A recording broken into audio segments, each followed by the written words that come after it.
رائفلوں میں سمیت متعدد ہتھیاروں کی فروخت پر پابندی لگا دی گئی ہے۔ حکومت کی جانب سے جاری بیان میں کہا گیا ہے کہ گزشتہ جمعے کو 2 مسجدوں پر حملے میں استعمال کیے گئے تمام نیم خودکار ہتھیاروں پر پابندی لگا دی گئی ہے۔ کرائسٹ چرچ میں 2 مسجدوں پر ہوئے دہشت گردانہ حملے میں 50 افراد ہلاک ہو گئے تھے۔ حملے کے ملزم آسٹریلیائی باشندے برینٹن کو گرفتار کیا جا چکا ہے۔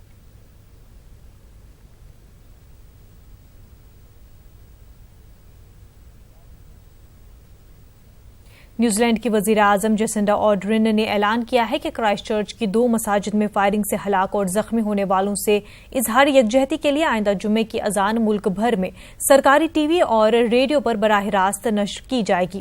وزیر اعظم نے جمعے کو مساجد میں فائرنگ میں 1 ہفتے مکمل ہونے کے موقع پر ملک بھر میں 2 منٹ کی خاموشی اختیار کرنے کا بھی اعلان کیا ہے۔ ایک رپورٹ۔ نیوزی لینڈ کی وزیر اعظم آرڈرن کا ایک اور کارنامہ، نیوزی لینڈ میں جمعے کی اذان ٹی وی پر نشر کرنے کا اعلان۔ آئندہ جمعے کی اذان ملک بھر میں ٹی وی اور ریڈیو پر براہ راست کی جائے گی نشر۔ نیوزی لینڈ کی وزیر اعظم جیسنڈا آرڈرن نے کیا اعلان۔ کرائسٹ چرچ کی 2 مساجد میں حملے متاثرین سے اظہار یکجہتی۔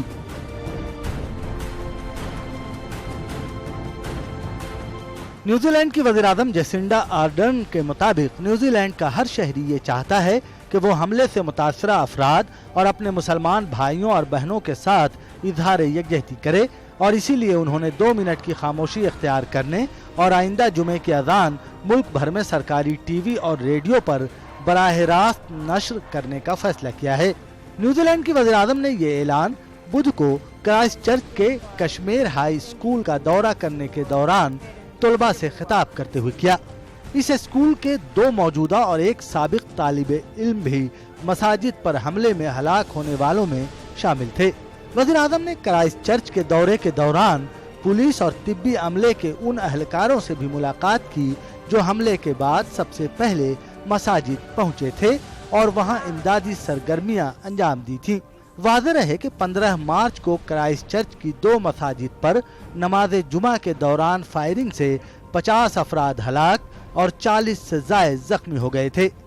کرائسٹ چرچ کی 2 مساجد پر اس وحشیانہ دہشت گردانہ حملے کے بعد سے پورا نیوزی لینڈ سوگوار ہے، اور وزیر اعظم جیسنڈا آرڈرن نہ صرف متاثرین کے تئیں اظہار ہمدردی کر رہی ہیں بلکہ اپنے اقدامات سے پوری دنیا کو ایک اظہار یکجہتی کا اہم پیغام دے رہی ہیں۔